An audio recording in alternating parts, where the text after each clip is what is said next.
Good afternoon. If everybody could please take their seats. I'm going to call the meeting to order. Welcome to the Transportation Committee meeting of January 23rd. I'm Councilman Mike Bonham, the chair, joined by my colleagues Paul Koretz and Nuri Martinez of the 5th and the 6th districts, respectively. Mr. Spindler and Mr. Herman, this is your only warning. You are already disrupting this meeting. Before we begin, the City Attorney would like to make an announcement. Thank you, Mr. Chairman.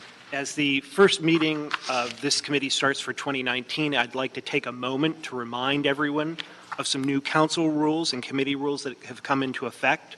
The new rules state that a member of the audience who disrupts multiple council or committee meetings may be excluded from future meetings for 1 or more days. The number of days increases with the number of disruptions.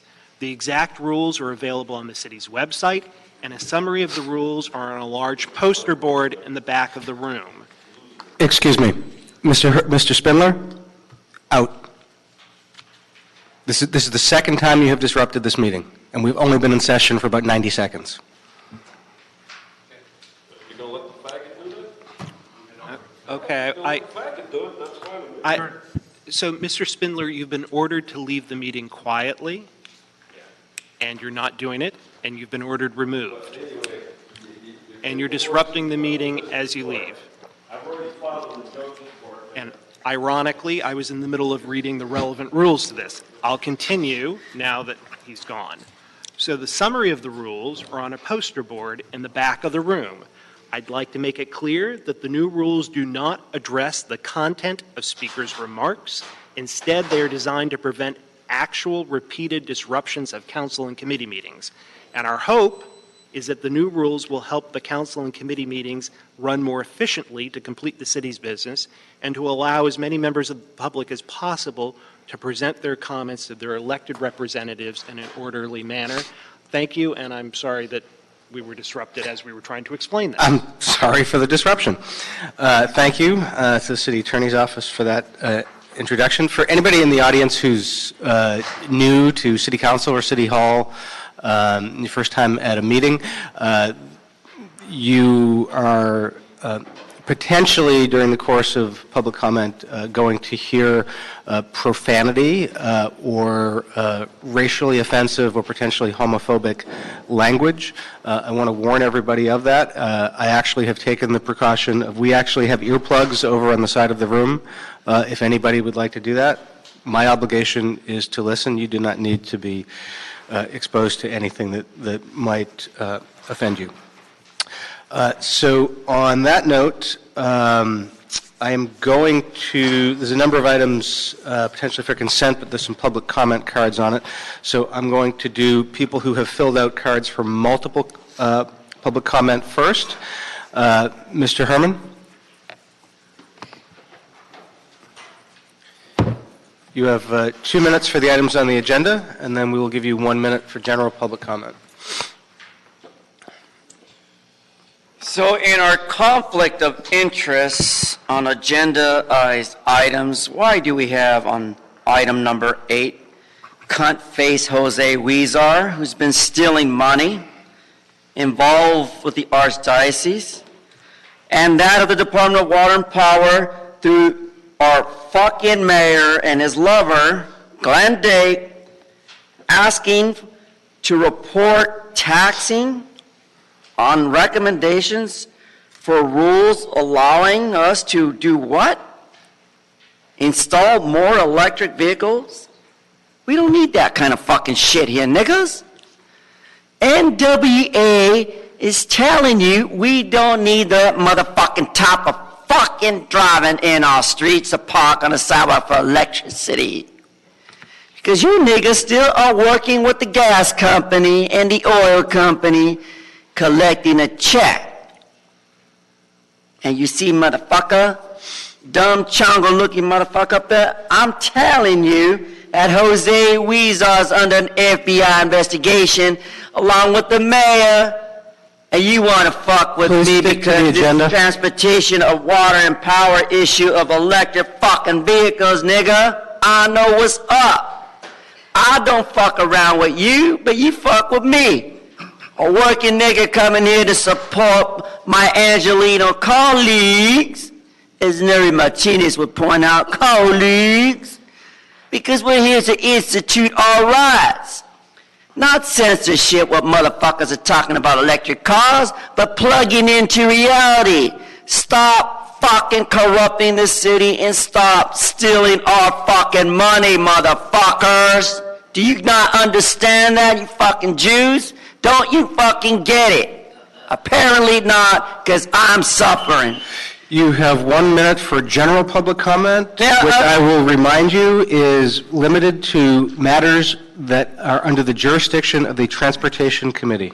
Now, as you're already aware of my issue on public transportation, why aren't you spending the goddamn motherfucking money from Willards versus Los Angeles when I want a sidewalk and curb ramp for my individual disability, motherfucker?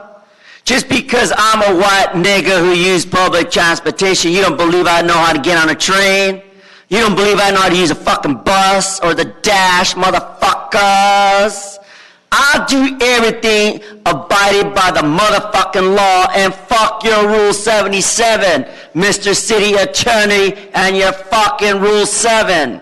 I am the fucking legislative body, and I object to Senate Bill 1437 for the record, and I'm here to enforce the injunction of Wayne Spiller against transportation niggas like Bonin who carry their fucking chongos into meetings to suppress my free speech, nigga.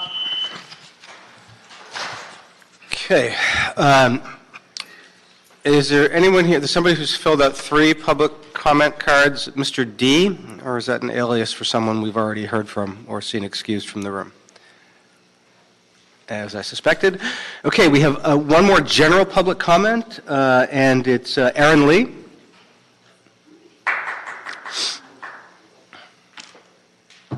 And you're not speaking on an item on the agenda, right?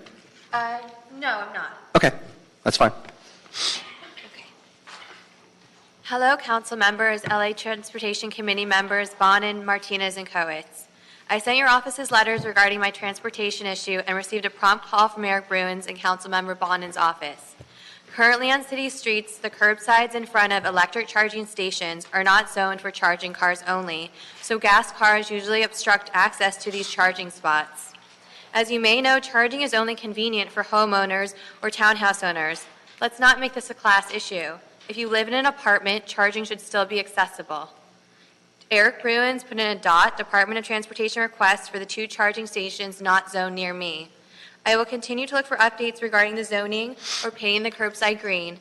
Mr. Bruins indicated that legislation was passed in State Congress in 2017 and City in 2018. Please make 2019 the year all the charging stations on city streets are marked for electric charging vehicles only. Green paint, 2-hour limit. Thank you. Thank you very much. All right, that brings us to the agenda. I was going to recommend for consent items 2 through 10 and 13, unless somebody would like to pull any of that.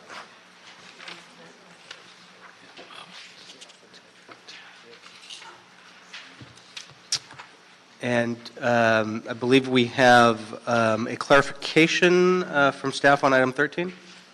Yeah, we just wanted to make it clear that the $850,000 was an annual amount.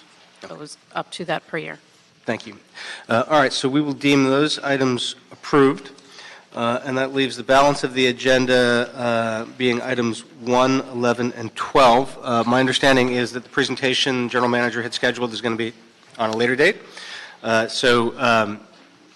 Unless either of my colleagues have some questions for the General Manager, we will move on from item 11 to, from item 1 to item 11. Item 11 is a DOT report relative to the status of the Vision Zero implementation strategy and projects, as well as the latest planned work for priority corridors and intersections, the street reconstruction program, Caltrans coordination, community engagement, and project evaluation. Thank you. And before you start, we have one public comment card on this. Jacqueline Valadares, please come on up.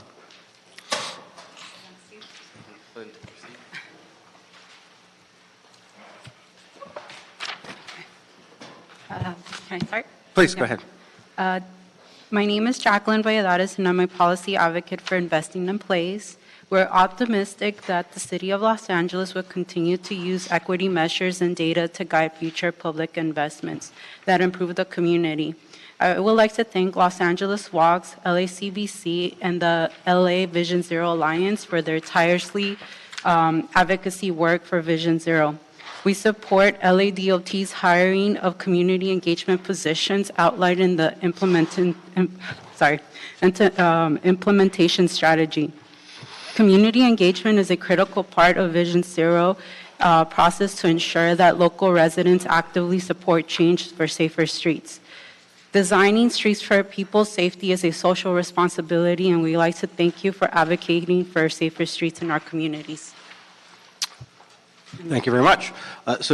Just to set you up, colleagues, this is the first annual Vision Zero work program presented to the committee as a result of a motion that Mr. Krikorian put in several months ago.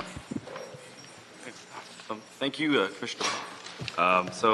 Hello everyone again. My name is Daniel Samaro. I'm the Senior Transportation Engineer at LADOT, and not the Nat Gale replacement, but just a new member of the team. So happy to be here again for the second time to talk to you about our implementation strategy for this next year. So 2 months ago, I came before you to talk about our modifications to the methodology for priority corridors, to talk about our upcoming work plan in terms of the streets that we were considering, as well as talking about our engagement strategy and bringing something new to the table, which was the priority intersections.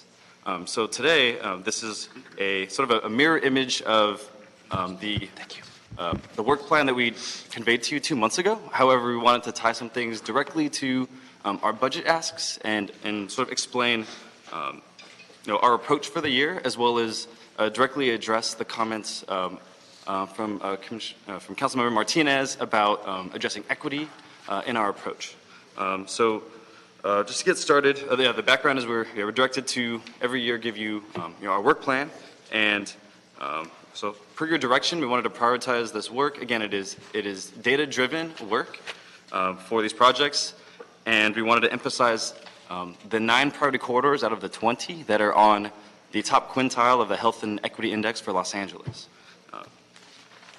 Moving on to our again, changes to the methodology. Just quickly, we are addressing this data-driven approach and looking at killed and severely injured numbers purely based on the numbers regardless of mode for this new work plan, as well as bringing in new sets of data from 2013 to 2017. And additionally, like I said, with the priority intersections, just to quickly go over it, we are looking at the highest KSI, which are killed and severe injuries in the city, at intersections that aren't necessarily on the high injury network. So this gives us an opportunity to look for gaps in our work plan to realize that we're really addressing all safety concerns, regardless of if it's on a high injury network or not. So we have 60 priority intersections, 20 new priority corridors, and also 5 priority corridors from 2017 that we want to provide a more robust approach, which is for your consideration. So moving on to our phased approach, we call this phase 1, but really our initial approach is to implement what we call these common sense improvements in the streets. So we begin with looking at all of the easy upgrades that we can provide that do not have any sort of trade-offs for the community, such as implementing high visibility crosswalks, potentially painted curb extensions, things that can be implemented very quickly before we go into the more robust striping improvements, such as possibly lane reconfiguration, modification of turn pockets, etc. And that allows us to be much more rapid in our response and getting safety improvements out on the streets. We want to take a similar approach with the priority intersections. So our team is looking at this right now and implementing any striping improvements to those intersections. Again, this is a new approach. This is something we have not done before, but we're trying to get the low-hanging fruit, things that we can implement very quickly. For Councilmember Martinez from last time, I know you wanted to emphasize equity in our approach. So we're taking that not only in our approach to design. So our team is designing 9 of the 20 priority corridors that are on the top quintile of the Healthy and Equity Index. As of this morning, we've made progress on 3 out of those 9, and we will not move on to the remaining 11 until those 9 streets have at least received our common sense phase 1 striping improvements. And our plan is for implementation to happen on those priority corridors before moving on to the remaining 11, so that we directly address any equity concerns. Moving on to, and I guess tying this to our budget request. So we requested a budget to stripe 20 new priority corridors in addition to the 5 remaining 2017 priority corridors, which you'll see attachment 2 and attachment 1. So that ties directly into our budget ask for the striping improvements there. For phase 2, which is our signal improvements, we've requested a budget for 100 new traffic signals for next year. There's a very healthy balance in this budget request to handle and address our backlog of signals, but we wanted to make sure that that backlog addressed safety-related signals that are what we call priority 1, safety-related, that were previously unfunded. In addition to that, the remainder of the 100 would be brand new traffic signals or implementation of protected left turn phasing, so that we it's just like our phase 1 approach, attacking from all angles, addressing the backlog, but then making sure we put a focus on these priority intersections and any intersections on priority corridors. Just to be clear, when you say budget request, you're talking about for the next fiscal year? Fiscal year, yes, sorry. Yeah, fiscal year 1920. 43 million? That's overall, but the signal budget request is for a different amount. Yes. Okay. I didn't know the mayor's office let you guys talk about budget requests beforehand. That's good. We'll see. We will see, exactly. The budget hasn't been approved yet. Okay. And If it helps, you can tell them I asked. Right. Because I did. Lastly is our phase 3 approach, our concrete improvements that we want to implement throughout the city. Again, prioritizing work on priority corridors. We plan to implement 20 new pedestrian refuge islands on priority corridors, which will improve pedestrian safety. And in addition to that, we requested 40 locations to be funded for the design and construction of curb extensions or bus boarding islands, and any sort of concrete improvements that could really improve pedestrian safety, shorten the crossing distances for pedestrians, and something that we could hopefully work on in partnership with BSS.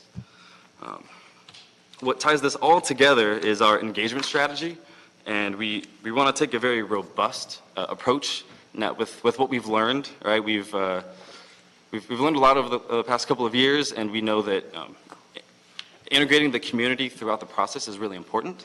And our goal for all of these priority corridors is to begin the engagement process at the earliest stages possible. So as we are engineering and designing like I said, the common sense improvements, that low-hanging fruit, we want to engage the communities at that time and basically gather their insights into what they see out in the street. They're the experts as far as road users are concerned, and we really look to them for insights as far as what improvements might be missing that could be included in our work plan. And our strategic plan here is to then take that information and align it with our what is not the low-hanging fruit, but our sort of a second phase of striping, when we go in and consider things such as lane reconfigurations, eliminating a peak hour lane, for example, anything that would be more robust but require outreach. But I do want to be crystal clear here that none of these countermeasures are predetermined. Everything is, number one, community-driven as well as data-driven.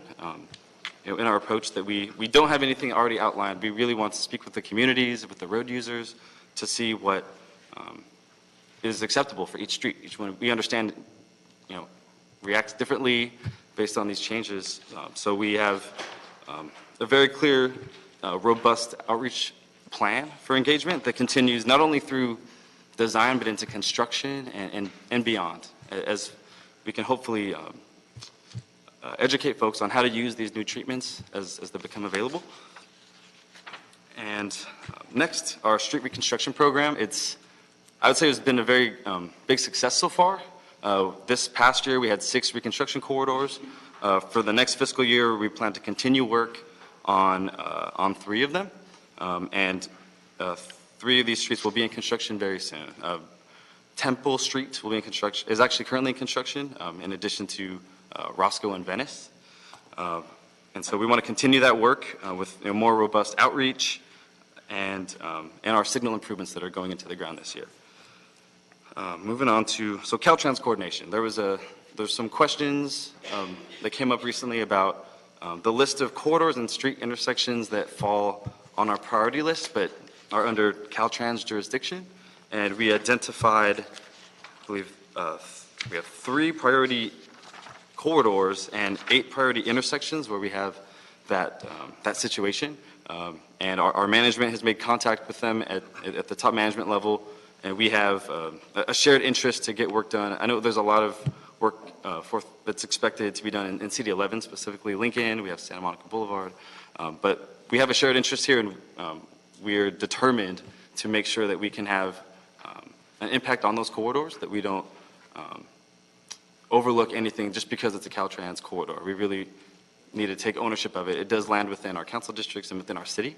And we have really the same approach with our phase 1, 2, 3 approach on those corridors, but we need to link up with their, basically at the staff level, to get approvals and permits to make sure that we can implement what we're hoping for, but hopefully we'll achieve the goals of both departments. So what you're saying, I just want to be clear, if we wanted to do a mid-block crossing, or if we wanted to do a pedestrian signal, or if we wanted to do a curb bulb out on Santa Monica Boulevard or on Lincoln, we would have to go through a very lengthy Caltrans process.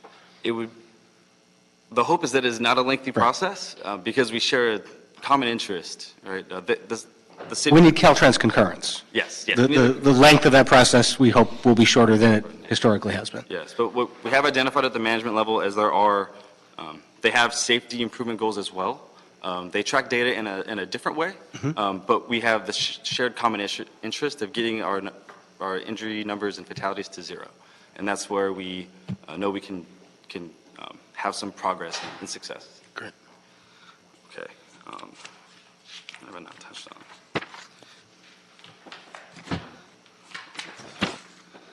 Okay, and evaluation. So we have, like I said, learned a lot over the last few years, and we need to create a very standardized, consistent approach to evaluating streets when we apply certain countermeasures.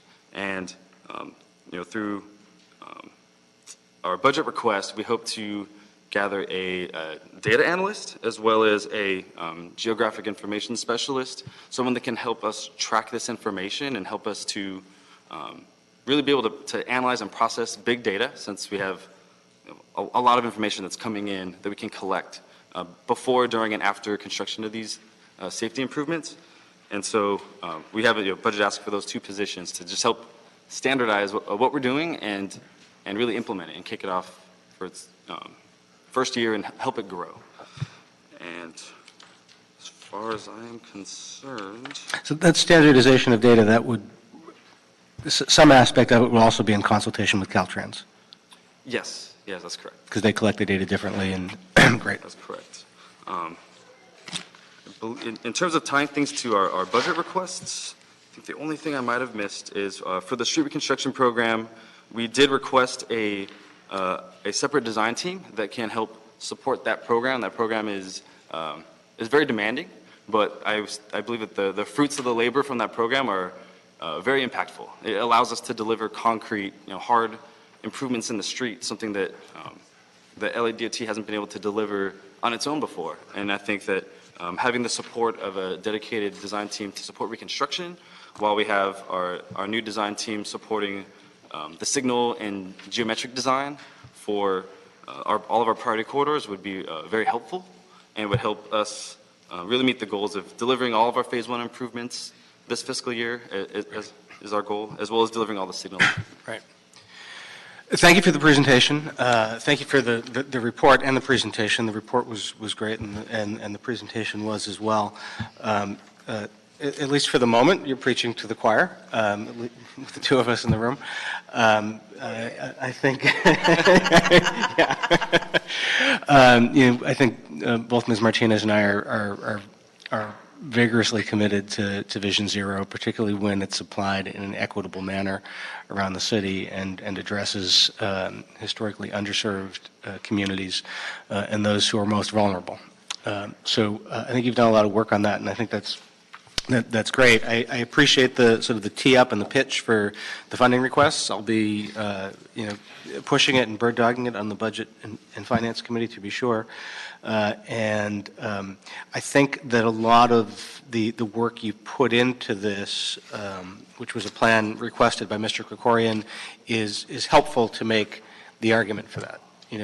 It's no secret that Vision Zero is often misunderstood and is frequently controversial, and explaining really what the meat of this is, and that there are so many relatively easy and inexpensive, not so inexpensive when we make the budget argument, but relatively easy and inexpensive investments that we can make in things like the pedestrian signals and the bulb outs and safe harbors and stuff like that, I think is really, really important. I've been able to see, in my district, I've got some streets, and the Valley has tons of them, where the north and the south side of the street, they're so far apart, they're almost in different neighborhoods. And it's unsafe for a person to try to cross to go from one business to another or to visit a neighbor across the street. And there's a lot of stuff we can do to fix that. The pedestrian mid-block crossings have been great, median safe harbor, and I'm glad to see that in here. But to really implement what we need the budget request fully funded. Okay. I wanted to ask a little bit about the outreach and make a suggestion on the outreach as well. First is how has the AGM position for external affairs been approved or funded yet? Yes? Filled? Yes? Filled, no. Filled, no. Okay. I think that's going to be key to doing a lot of this. So I'm glad that we're moving forward on that. How is the dialogue going to be initiated with the community and with the council office? So our approach is, again, to quickly lay out the low-hanging fruit, the common sense improvements for striping, and then take essentially a map of the existing condition of the street and meet with the council office as well as with the individual neighborhood groups to have them effectively mark on a map where they see collisions happening, where they see maybe a missing crossing opportunity, where there's maybe a curb ramp is missing, or there's really a need for a mid-block crossing, and take really the input from those community members and bring that back into the office and do some studying to see if some of these recommended improvements are feasible, and then report back to the communities and also to the council office. So it's an iterative approach, but that actually would happen very early. In our case, this would be late winter or early spring. Mm-hmm. We're just about ready to begin that process because we are designing these low-hanging fruit improvements. So we should be ready to meet with these community members very, very quickly. So late this winter and let's say late this winter. Early this spring. So what I want to be sensitive to is going out and saying to the community, we are aware you have this problem, people are getting injured, and we have this great solution for you, and then finding out that we don't have the funding for it because we don't approve enough in the budget in April and May. How are you going to square that circle? Because it'll be sort of conditional, right? Mm-hmm. Yeah, I think our approach is, again, securing money at least for the phase one striping improvement. Mm-hmm. I think that we hopefully are successful in getting in that money. That's one of the smallest budget request items, and that's really is the goal and the spirit of this whole approach, is that we install things with temporary materials. What I mean by that is striping. and, basically sort of mimic what a concrete curb extension or Sure. Something would do in the future. So if we don't get money for concrete, that would be our approach that would allow us to implement. But it's also helpful if you've been able to identify things before we get into the heat of the budget cycle for our colleagues to know that if the budget request is funded, these are some of the very tangible things you will get in very specific places in your district. It makes it easier, I think, to get folks to a yes. So I would say in the next 2 or 3 months, we're going to dive deeply into these streets and see what more robust improvements can be done from our perspective, but we want to make sure that process really initiates with the community and with the council offices so that they really just help drive the initiation of this work before we go back to our office and see what truly is feasible. Yeah, my one suggestion on the community engagement is, we did extensive community engagement for a project that became very controversial. We did types of outreach and engagement that was fairly unprecedented for a city project. But then there were still, and there always will be, no matter what you do, people who later said, well, I never heard about this.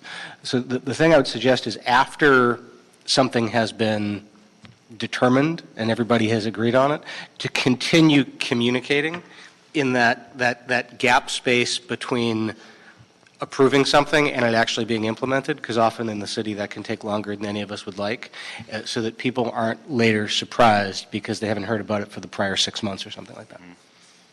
Understood. And that is a focus of our engagement, for it to be ongoing and consistent, so that we know that things change as the projects develop, and we want to be able to communicate that to the road users. Yeah.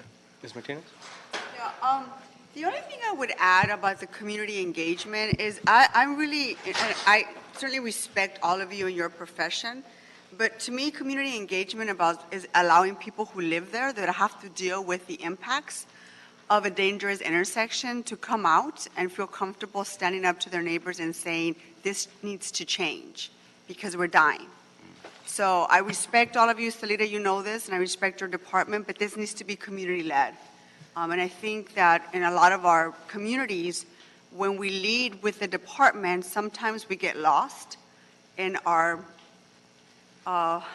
very bureaucratic language or whatever you want to call it, and it sometimes doesn't resonate. So the only thing that I ask you in my district is you allow us to find the advocates in the communities to make sure that they lead those community discussions. It's very important to us in the Valley, and the people are there.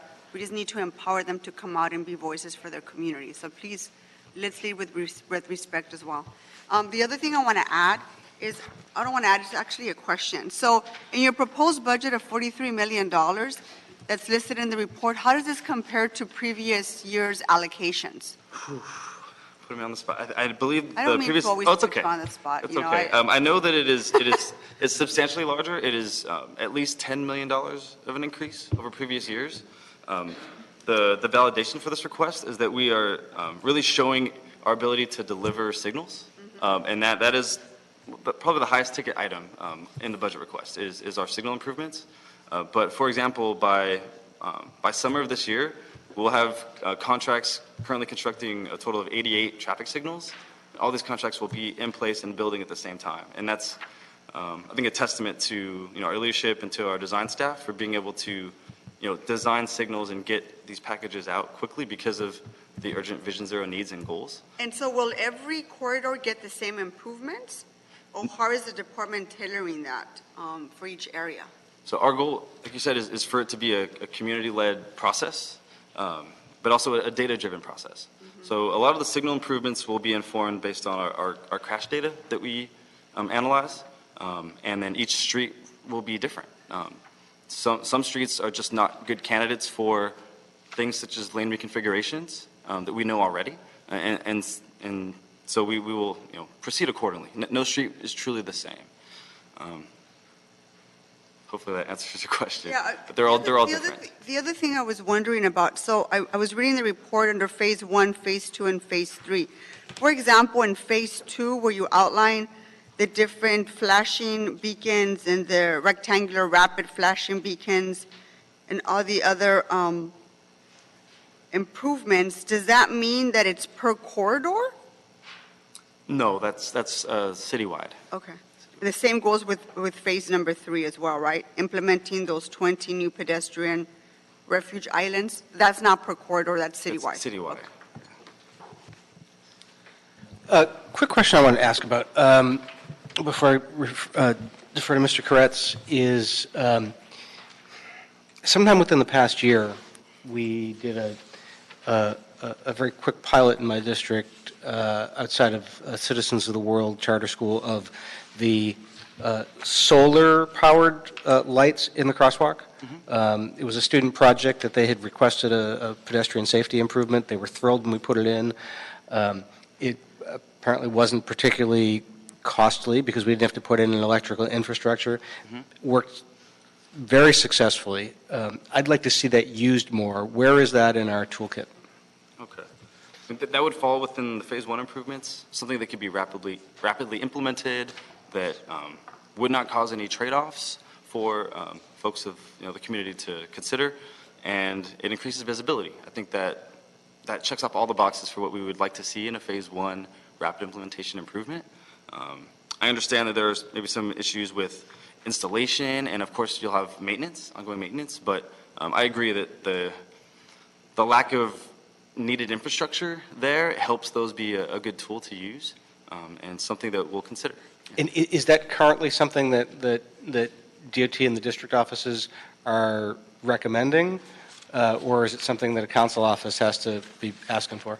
So currently we're really evaluating it to see how these things hold up. I think I'm getting saved here, but I think, but I know we're in the evaluation phase of this, so that we really know that the devices are of high quality and that they don't require frequent and often maintenance before we install them citywide and potentially have a maintenance problem. So we really want to evaluate and make sure that they are the prudent approach and that we're using the right types of devices. Right. My sense is that my constituents and I have a different opinion than the department about these. Dan Mitchell, Assistant General Manager with the Department of Transportation. That is a strategy, using the in-pavement flashers, a strategy the department used a decade back and had some maintenance challenges with that. And so at that time, it wasn't sustainable. So we're reinvestigating that with the crosswalk that we opened together there. And to make sure that that's something that is the most appropriate and effective policy. We're reviewing and revising our crosswalk policies now to address these various strategies. We want to make sure that what we put in is both effective but also sustainable. Okay, so I'll just do an earmark in the Vision Zero budget during the hearings. What are they? Are they the ones that when you cross the street, they start, Yeah, they flash? they blink, yeah. They blink as you're Yeah. crossing the street. Yep. Mr. Koretz? I don't have any additional questions. Okay, cool. All right, so we will be receiving and filing. Is that what we're receiving and filing this report? Thanks very much. Thank you. Thank you very much. Yep. And that brings us to item number 12. Item number 12 is the DOT report relative to the impact of taxicab regulatory changes due to the enactment of AB 1069 and AB 939. Good afternoon. Good afternoon, committee members. Jarvis Murray, taxicab administrator with the LA DOT.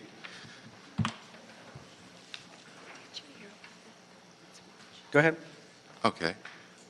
So as you guys already know, may or may not know, Assembly Bill 1069/939 recently passed through the legislature and the governor signed it into law.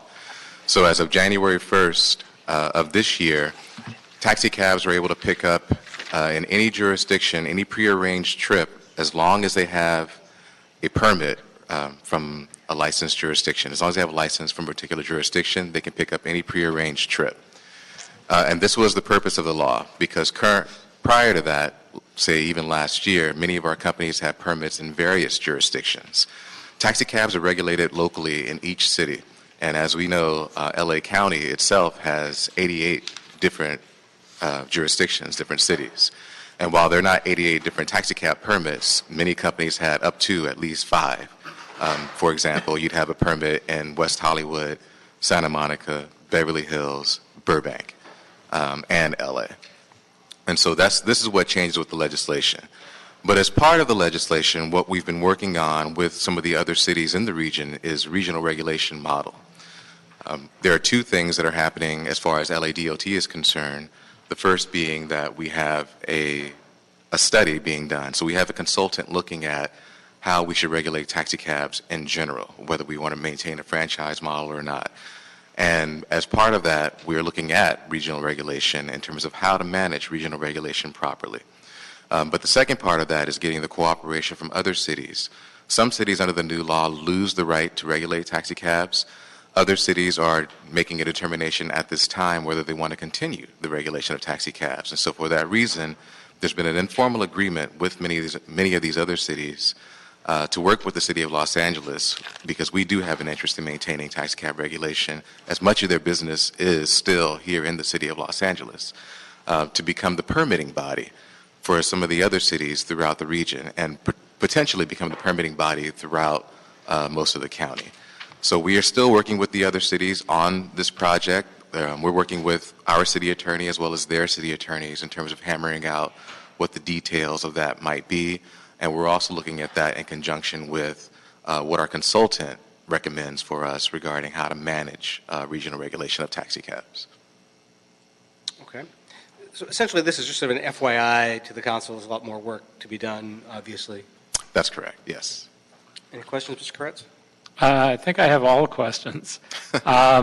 It's not clear to me what this actually does. So most of my taxi cab experience comes from being on the West Hollywood City Council, which now fades as it was 19 years ago. But they have franchise agreements with taxi cabs, some of which don't run in Los Angeles. So what does that do to their relationship? Can they keep a franchise agreement and bring in revenue from that? Does this invalidate that and we now cover them? How does it work? Well, so under the law, the way it's going to work now is that you can be permitted by the jurisdiction where you're substantially located. And substantially located means where either your business location is, or where the majority of your trips are. So for a city such as West Hollywood, they wouldn't fall under, there's not a business located in West Hollywood, and the majority of many of our taxi cab trips are not in West Hollywood. So the city of West Hollywood would actually lose the ability to regulate taxi cabs under the current law. So let me give you an example.